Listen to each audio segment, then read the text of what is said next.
सूरज अभी पूरा उगा भी नहीं था, पर गांव के बाहर फैले कूड़े के मैदान में एक दुबला पतला आदमी फटी कमीज और पुराने बोरे के साथ झुककर कुछ ढूंढ रहा था। नाम था सलीम, वही जिसे गांव वाले निकम्मा कहकर पुकारते थे। बच्चे हंसते। देखो, कबाड्डी वाला आ गया। वो कुछ नहीं कहता, बस चुपचाप वहां से चला जाता। घर में न चूल्हा था, न कोई बात करने वाला। पत्नी सालों पहले बच्चों को लेकर मायके चली गई थी। उसके बाद से झोपड़ी में वो सिर्फ अकेला रहता। उस दिन भी सलीम ने कूड़े के ढेर में एक नया कोना चुना। छड़ी से मिट्टी उलटते हुए अचानक उसकी नजर एक अजीब चीज पर पड़ी। एक बोरा, बिल्कुल साफ, लगभग नया, न कीचड़ न दाग। ऊपर मोटी रस्सी की गांठें कसकर बंधी थीं। किसने फेंका होगा ये? उसने बुदबुदाया। लेकिन जब उसने उसे खींचने की कोशिश की, बोरे का वजन अजीब लगा, जैसे भीतर कुछ ठोस हो। उसने सोचा शायद अंदर कपड़े होंगे। चारों ओर नजर दौड़ाकर उसने सुनिश्चित किया कि कोई देख तो नहीं रहा। फिर बोरे को धीरे धीरे किनारे खिसकाया, जहां धुएं की धुंध उसे छिपा सके। उसने रस्सी खोली। बोरा खुला और उसकी सांस अटक गई। अंदर प्लास्टिक में लिपटी गड्डियां थीं। उसने कांपते हाथों से एक खोली। 500 के नए नए नोटों के बंडल। उसकी आंखें चौंधियां गईं। वो घुटनों के बल बैठ गया। हाथों से नोटों को छूकर देखा। क्या ये सच है? उसने खुद से पूछा। उसके हाथ कांपने लगे। उसने चारों ओर देखा, कहीं कोई देख तो नहीं रहा। कुछ पल बाद उसने गहरी सांस ली और फैसला कर लिया। बोरे को फिर से बांधा, पीठ पर लाद लिया और झोपड़ी की ओर चल पड़ा। रास्ते में हर आवाज उसे शक जैसी लगी। कुत्ते का भौंकना, किसी का बात करना। घर पहुंचते ही उसने झोपड़ी का दरवाजा अंदर से बंद किया। बोरे को कोने में रखकर चटाई से ढंक दिया। सलीम का दिल ऐसे धड़क रहा था जैसे सीने से निकलकर बाहर आ जाएगा। बार बार वह झोपड़ी के दरवाजे से झांकता, कहीं कोई पीछे तो नहीं आ गया। जब उसे यकीन हुआ कि आसपास कोई नहीं है, तो वह धीरे से बोरे के पास बैठ गया। हाथ कांप रहे थे, लेकिन हिम्मत जुटाकर रस्सी खोली। जैसे ही बोरा खुला, अंदर की चमक ने उसकी आंखें चौंधिया दी। नोटों की गड्डियां, एक से एक ताजा, नई। सलीम ने एक गड्डी निकाली और गिनना शुरू किया। गिनते गिनते उसके होंठ सूख गए। सिर्फ एक गड्डी में 1 लाख रुपए। उसने अंदाजा लगाया, कम से कम 30-40 करोड़ तो होंगे। यह सोचते ही उसका दिमाग सुन्न पड़ गया। इतना पैसा कोई आम आदमी नहीं छोड़ सकता। वह बुदबुदाया। उसके भीतर डर की लहर दौड़ गई। कहीं ये किसी बड़े आदमी, किसी नेता या गुंडे का तो नहीं। अगर उन्होंने ढूंढना शुरू किया तो क्या होगा? इस ख्याल से उसका शरीर पसीने से तर हो गया। सलीम ने गड्डियां वापस रख दी, बोरा बांधा और मिट्टी पर बैठ गया। सिर पकड़कर सोचने लगा। दिल में एक तरफ खुशी थी कि सालों की गरीबी अब खत्म हो जाएगी, इलाज करा सकेगा, नया घर बना सकेगा, इज्जत की जिंदगी जी सकेगा। पर दूसरी तरफ डर उसे भीतर से कुतर रहा था। अगर किसी को पता चल गया तो लोग उसे चोर कहेंगे, पुलिस पकड़ लेगी, या असली मालिक आ जाएगा। रात भर वो जागता रहा। उसने खुद को तसल्ली दी, अगर कल सिर्फ एक गड्डी निकालकर इलाज करवा लूं तो किसी को क्या पता चलेगा।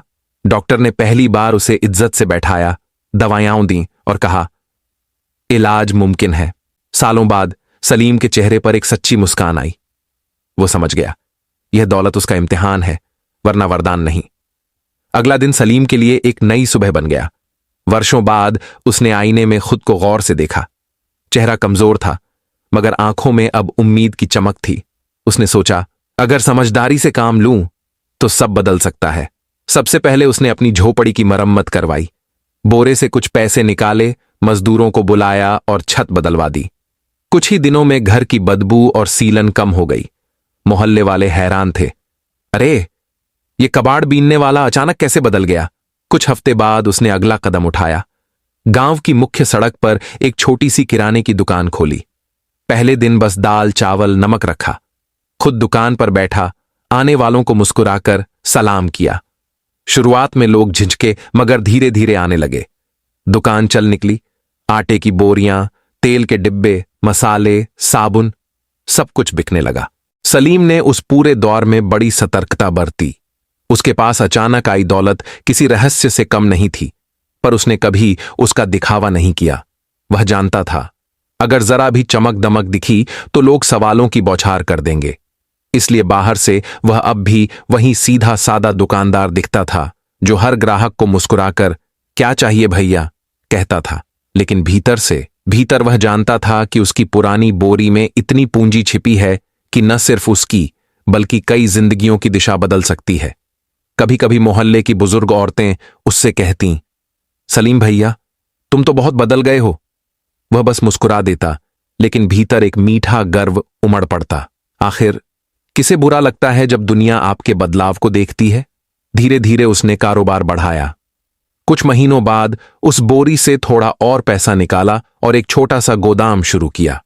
माल ढोने के लिए पुरानी ट्रक खरीदी और अब सिर्फ बेचने वाला नहीं, सप्लाई करने वाला बन गया। गांव में लोग अब उसे सलीम लाल कहकर पुकारने लगे, जैसे वह कोई बड़ा व्यापारी हो। पर तरक्की के इस सफर के बीच एक डर हमेशा उसके भीतर जीवित रहा। रात को जब वह उस बोरी के पास बैठता तो सोचता, अगर किसी दिन यह राज खुल गया तो, अगर असली मालिक सामने आ गया तो। और अगले ही पल खुद को दिलासा देता, नहीं, यह मेरी किस्मत का इनाम है। मैंने सालों की बेबसी सही है, यह मेरी मेहनत का फल है, किसी का हक नहीं छीना। समय के साथ सलीम खुद भी बदल गया था। जो आदमी कभी भीड़ में सिर झुकाकर चलता था, अब सीधा चलता था, आत्मविश्वास से भरा हुआ। उसकी आवाज में अब झिझक नहीं, ठहराव था।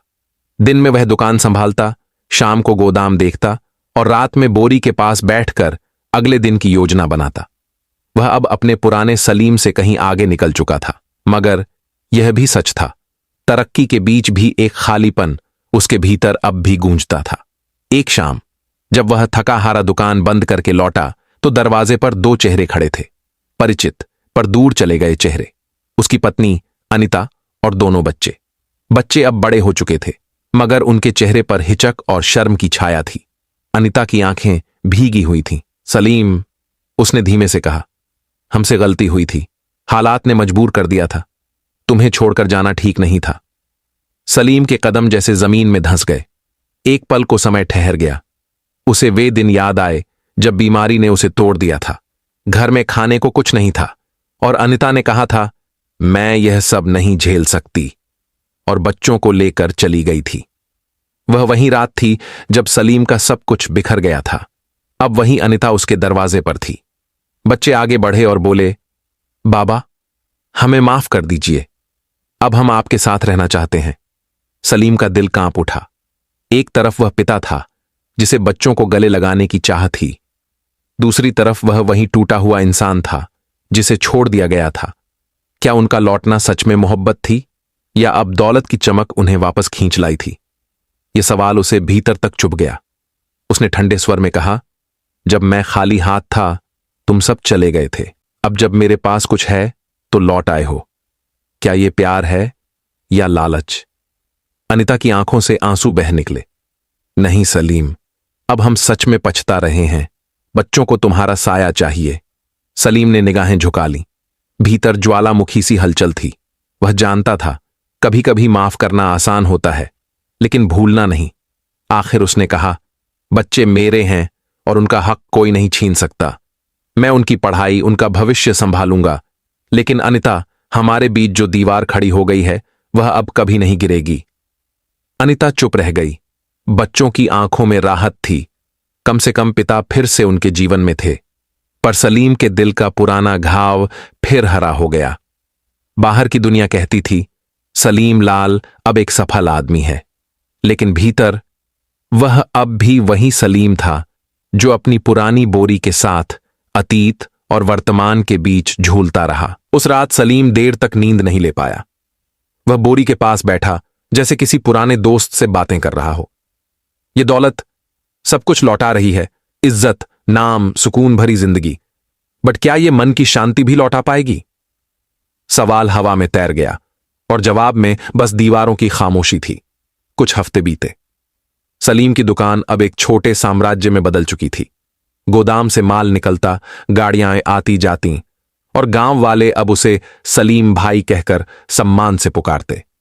बाहर की दुनिया में सब ठीक था, पर भीतर एक बोझ था जो हर रात उसके सीने पर बैठ जाता। वह उस बोरी को देखता और खुद को समझाता, शायद किसी चोर ने फेंकी होगी, या शायद किस्मत ने मुझ पर दया की।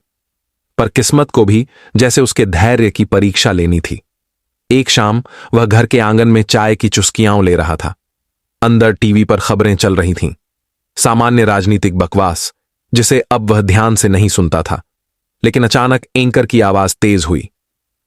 ब्रेकिंग न्यूज, विधायक के घर हुआ चोरी। सलीम का दिल धक से रह गया। एंकर बता रहा था एक चोर विधायक के घर से पैसे चुराकर भाग रहा था। जब पुलिस ने उसका पीछा किया तो उसने पैसे कहीं छुपा दिए हैं जो अब मिल नहीं रहे हैं। पुलिस लगातार उसे तलाशने की कोशिश कर रही है। सलीम का हाथ कांप गया। उसके दिमाग में बिजली सी कौंधी। बोरा, वही बोरा। एंकर बोलता जा रहा था। सैकड़ों करोड़ अब भी लापता हैं। छोटे बंडल शायद कभी न मिले, लेकिन जांच जारी है। वह वाक्य उसके कानों में गूंजने लगा। छोटे बंडल शायद कभी न मिले, मतलब शायद उसका बोरा अब भी सुरक्षित है। इसके साथ ही एक ठंडी लहर उसकी रगों में दौड़ गई। अगर कभी किसी ने पता लगा लिया तो? अगर पुलिस दरवाजे पर आ गई तो? उस रात उसने करवटें बदल बदल कर गुजारी। सुबह दुकान पर भी उसका ध्यान भटका हुआ था। ग्राहक बोलते रहे और वह खोए से जवाब देता रहा। मन में बस गणित चल रहा था। अगर सब छिपा रहा तो बच जाऊंगा, पर अगर राज खुल गया तो सब खत्म। शाम को लौटकर उसने बोरा फिर खोला। नोट अब भी वैसे ही चमक रहे थे, पर अब वह चमक उसे डरावनी लगी। उसे लगा जैसे उन नोटों की आंखें हैं जो उसे घूर रही हैं। सलीम ने गड्डियां वापस रखीं और खुद से कहा, यह दौलत मुझे बचा भी सकती है और मिटा भी सकती है। उस दिन से उसने एक संकल्प लिया, अब कोई जल्दबाजी नहीं। थोड़ा थोड़ा पैसा निकालेगा, धीरे धीरे खर्च करेगा ताकि किसी को शक न हो। पर दिल के अंदर अब एक नया जख्म बन चुका था। हर बार जब वह नोट गिनता उसके हाथ जैसे कांपते। फिर भी जिंदगी चलती रही। इसी दौरान एक दिन पास के गांव से एक आदमी सामान लेने आया। साथ में थी उसकी बहन सलोनी, सादा सी। 2 साल पहले उसने अपने पति को बीमारी में खो दिया था और अब अपने भाई के साथ कामकाज संभाल रही थी। सलीम ने जब पहली बार उससे बात की तो उसे अजीब सुकून महसूस हुआ। सलोनी की बातों में न कोई दिखावा था, न कोई मतलब। वह सलीम को एक व्यापारी नहीं, एक इंसान की तरह देखती थी। धीरे धीरे वह दुकान पर आने लगी, कभी भाई के साथ, कभी अकेली। हर बार उसके लहजे में एक सहज विनम्रता होती जो सलीम के दिन की थकान उतार देती। एक दिन सलोनी ने मुस्कुराते हुए कहा, आप बहुत मेहनती हैं सलीम जी, गांव में सब आपकी इज्जत करते हैं। सलीम उस पल बस मुस्कुरा दिया, लेकिन उसके भीतर एक अनकहा एहसास जागा। शायद पैसा इंसान को सुरक्षित कर सकता है, मगर किसी का अपनापन ही उसे जिंदा रखता है। जब सलोनी ने मुस्कुराते हुए कहा, आप बहुत इज्जतदार इंसान हैं, तो सलीम के भीतर कुछ पिघल गया। बरसों बाद किसी ने सम्मान दिया था, वो भी एक सुंदर औरत ने। उसके सीने में जैसे ठंडक उतर गई। धीरे धीरे दोनों के बीच एक नर्म रिश्ता पनपने लगा। सलोनी सिर्फ सुनती नहीं थी, वह समझती थी। जब उसे सलीम के अतीत का पता चला तो उसने अफसोस नहीं जताया, बल्कि उसकी आंखों में देखकर कहा, जो बीत गया वो वक्त की परीक्षा थी, अब जरूरी है कि तुम आगे बढ़ो। इन शब्दों ने सलीम के भीतर जैसे कोई नया दीपक जला दिया। कुछ महीनों बाद उसने एक फैसला लिया, वह सलोनी से शादी करेगा। गांव में यह खबर सुनते ही तरह तरह की बातें होने लगीं।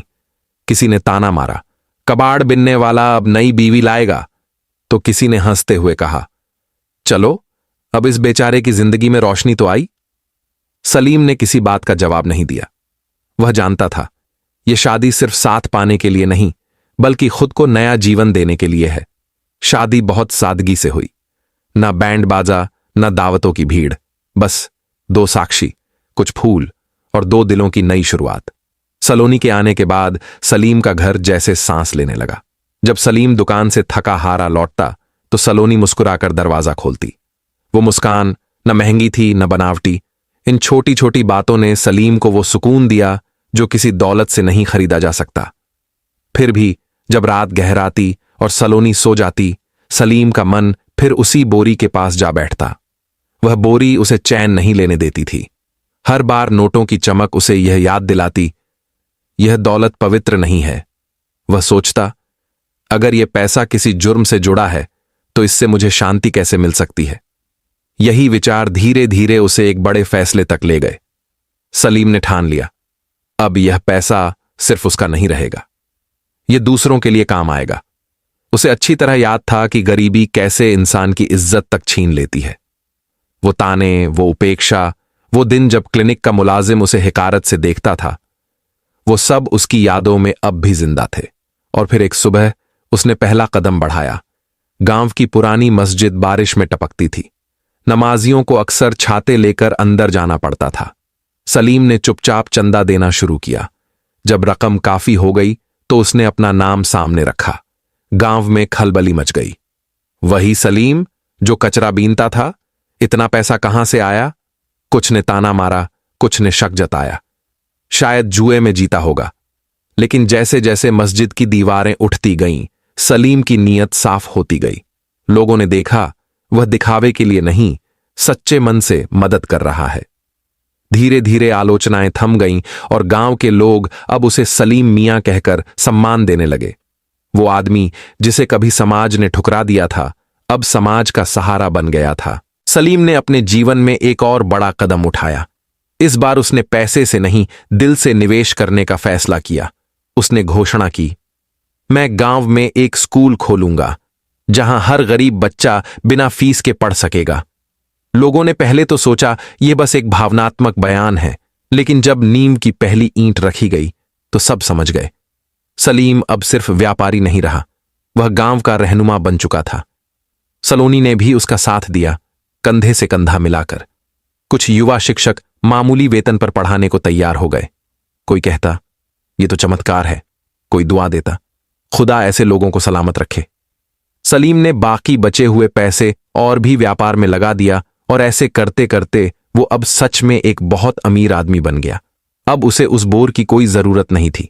अब उसकी कमाई ही इतनी ज्यादा थी कि वो अब अरबों में बिजनेस करता, लेकिन फिर भी वो अल्लाह का शुक्र अदा करता और गरीबों की मदद करता।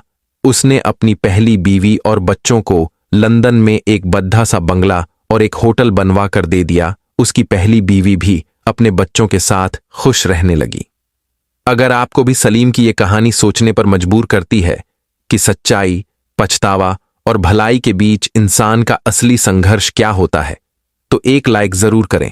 कमेंट में बताइए, अगर आप सलीम की जगह होते तो क्या करते? क्या गलत पैसे से की गई भलाई सही मानी जा सकती है? आपकी राय हमारे लिए बहुत कीमती है।